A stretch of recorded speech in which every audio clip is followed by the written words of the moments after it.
Hey everyone, welcome back for another deep dive. Today we're looking at something pretty wild. The idea that Baha'u'lláh is the fulfillment of prophecies. Prophecies across multiple world religions. Exactly, it's a big claim, right? How can one person be the promised one? For so many different faiths, Christianity, Islam, Judaism, Zoroastrianism. Well, the source material we're looking at suggests this isn't about one religion like winning over all the others. Taking over. Yeah. More like it's a brand new chapter in humanity's, spiritual journey. So what do you think about this idea? Well, it's fascinating because the whole promised one idea, this messianic figure ushering in a new age, Yeah. it pops up everywhere. It's not unique to any one religion. You see it in different forms in so many faiths. Right, like the Messiah in Judaism. Exactly. Or the second coming of Christ in Christianity. The Mahdi in Islam, Shah Baham in Zoroastrianism. It seems like these figures are all associated with, bringing about peace, justice, and renewing things spiritually. Right. And our sources are saying that Baha'u'lláh is the one who fulfills all these different expectations. Okay, so let's unpack that a little. For anyone who maybe isn't familiar, can you tell us about Baha'u'lláh? Sure. And the origins of the Baha'i faith. Yeah. So Baha'u'lláh, pronounced Baha'i, lived in 19th century Persia and founded the Baha'i faith. His claim was that he was the promised one that all religions were waiting for, but not to get rid of those religions. Okay. He was there to guide humanity to this higher level of spiritual understanding and unity. Now, when you talk about someone fulfilling prophecies, people often jump to end times. Oh, yeah. That phrase brings up some pretty dramatic images, fire and brimstone, the whole apocalypse thing. But our source material, it seems to be suggesting a different interpretation of what end times really means. Yeah, for sure. Baha'u'lláh reinterprets end times. Mm-hmm. He writes about it not as this huge disastrous event, Right. more as a period of spiritual transformation. Yeah. It's the end of one era of prophetic revelation and the start of a new one. It's not a physical apocalypse, but a fulfillment of all those spiritual promises. Okay. Things like global justice, eradication of prejudice, recognizing that we're all one, all humanity, Yeah. and that all religions are basically chapters of one big divine book. So that's a pretty big shift in perspective. Instead of being afraid of the end times, it's about seeing them as this positive change, like a spiritual evolution. Right. But this idea that Baha'u'lláh fulfills prophecies without erasing previous faiths, that's kind of hard to grasp. At first glance, it doesn't make sense. That does seem counterintuitive, doesn't it? Yeah. But the sources give some really interesting examples of how this actually works. So let's take Judaism, for instance. Their messianic prophecies, all about peace and unity, well, they line up with Baha'u'llah's vision of a just world, one where there are no barriers between people. And for Christians, Christ's return isn't a physical event, but a spiritual one, with Baha'u'lláh embodying the same spirit and authority that Jesus had. Okay. And in Islam, Baha'u'lláh is seen as fulfilling both the roles of the Mahdi and the return of Jesus. Wow. Continuing the work of the prophets who came before. Then in Zoroastrianism, there's this idea of good overcoming evil and establishing a kingdom of righteousness. And that really aligns with Baha'u'llah's teachings about spiritual and social change. So it sounds like you're saying Baha'u'llah's teachings, instead of clashing with these other religions, actually build on them. Yeah. Like adding another layer of understanding Sure. and moving humanity further along on its spiritual journey. Exactly. It's not about erasing what came before or replacing it. It's about showing how all these traditions are connected, how they are unified. That makes sense. But it also raises a big question. If someone hears this, how do they know if it's actually true? Are they just supposed to take it on faith? And that's where one of the core principles of the Baha'i faith comes in. Oh, okay. The independent investigation of truth. These sources stress that blind faith isn't enough. People need to think about these ideas critically, to really study the writings, reflect on their own experiences, and then come to their own conclusions. That's a pretty bold stance, especially when talking about religion. You're basically saying, don't just take our word for it, go and see for yourself. Exactly.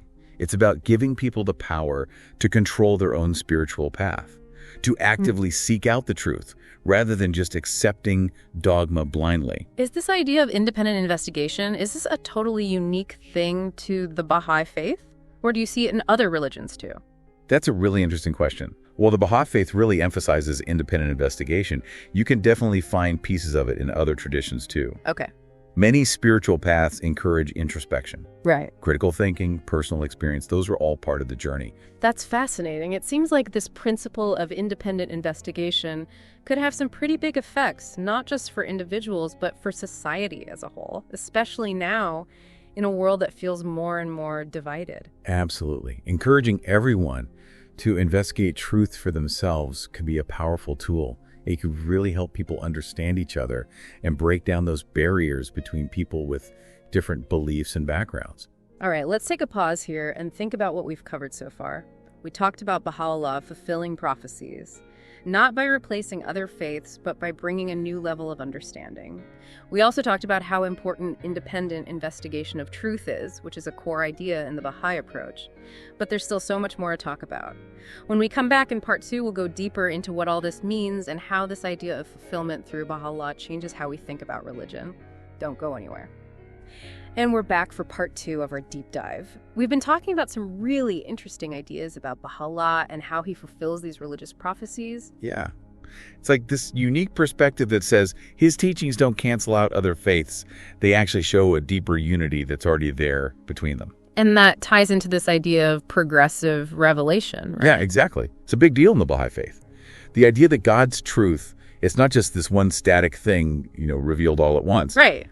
It unfolds gradually, over time, through these divine messengers. So like it's a story with different chapters, each one building on the last. Exactly. Each messenger. Think Abraham, Krishna, Moses, Buddha, Zoroaster, Jesus, Muhammad, and now Baha'u'lláh. They each reveal a part of God's truth, the part that's right for their time and place. Right. We're not disagreeing with each other. Right. More like they're showing different sides of the same divine reality. Kind of like, rays of light from the same source. That makes sense. It's a good way to visualize it. But if all these religions are really part of this one unfolding story, why are there so many differences between them, even conflicts? Yeah, that's a question that's been around forever. And the source material gives us some answers. It suggests that many of these divisions come from human interpretation.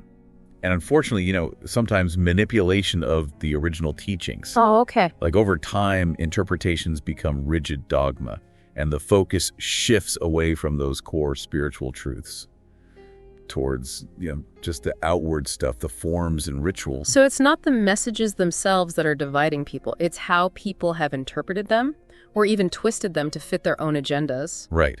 These interpretations can build walls between groups, lead to misunderstanding and prejudice. And this is where that independent investigation idea comes back in.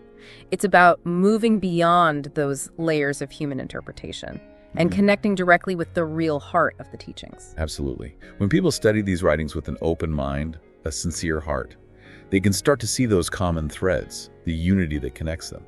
Okay, that sounds great, but what about people who push back against that? The ones who are absolutely convinced that their religion is the only right one and all others are wrong. Yeah, that's a pretty common view. Yeah. And it's something Baha'u'lláh talked about directly. Right. He said that this kind of exclusive thinking, this my way or the highway kind of belief, it's a huge roadblock to unity and understanding.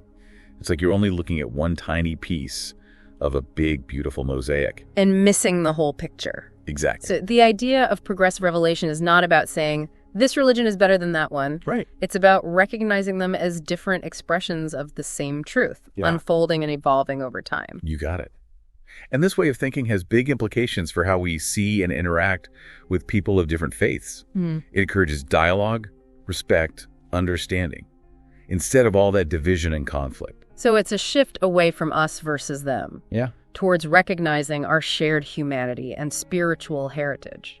But let's talk about how this plays out in real life. How does the idea of fulfillment through Baha'u'lláh impact the daily lives of Baha'is? Well, Baha'is believe that Baha'u'llah's teachings offer guidance for pretty much every part of life. Oh, wow. From personal ethics and family stuff, all the way to social justice and global issues. They try to live by those principles every day, working to build a world that reflects the unity they see at the heart of all religions. So it's not just about agreeing with the ideas intellectually. It's about actually living them out, putting those beliefs into action. You got it. It's about living a life that shows those values of unity, justice, and love. That's the core of Baha'u'llah's message. I'm sure some people might hear this and think it's just a utopian fantasy, like too idealistic to actually work in our world, which feels so divided. What would you say to that? I get it.